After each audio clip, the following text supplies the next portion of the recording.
नमस्ते प्रणाम। मैं गायत्री अपने चैनल में दोस्तों आप लोग का स्वागत है, अभिनंदन करती हूँ। आप लोगों के बीच एक प्यारा सा हवन गीत प्रस्तुत करने जा रहा है। कैसा लगा कमेंट करके ज़रूर बताइएगा।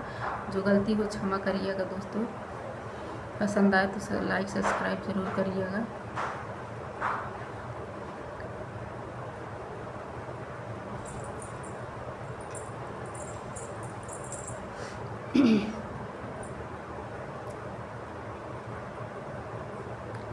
चंदन चौका पुरैबै हवन अंगने में कराइब हो। चंदन चौक पुरैब हवन अंगने में कराई। ताल तलैया से मटिया ले आइब, ताल तलैया से मटिया ले आई।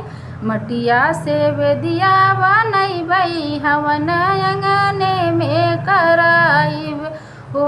मटिया से बेदिया बनाइब हवन अंगने में कराई।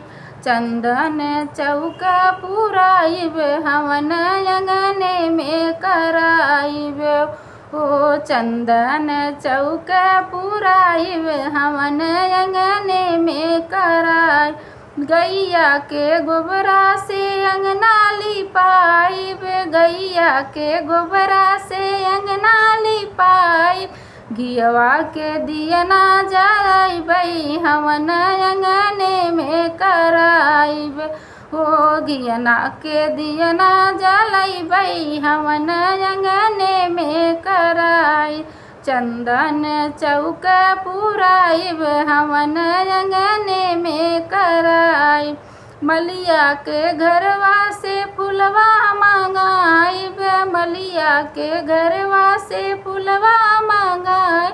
रची रची बेदिया सजाइब हवन अंगने में कराइब हो। रुच रची बेदिया सजाइब हवन अंगने में कराइब हो। चंदन चौक पुराइब हवन अंगने में कराइब। चंदन चौक पुराइब हवन अंगने में कराई। पंडित बेटौआ से हवन कराइब, पंडित बेटौआ से हवन कराई। जीवन सफल होई जाई हवन अंगने में कराइब हो। जीवन सफल होई जाई हवन अंगने में कराई। चंदन चौक पुराइब हवन अंगने में कराई।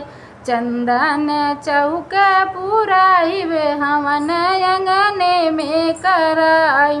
कैसा लगा दोस्तों ज़रूर बताइएगा। अगर अच्छा लगा तो लाइक सब्सक्राइब शेयर ज़रूर करिएगा।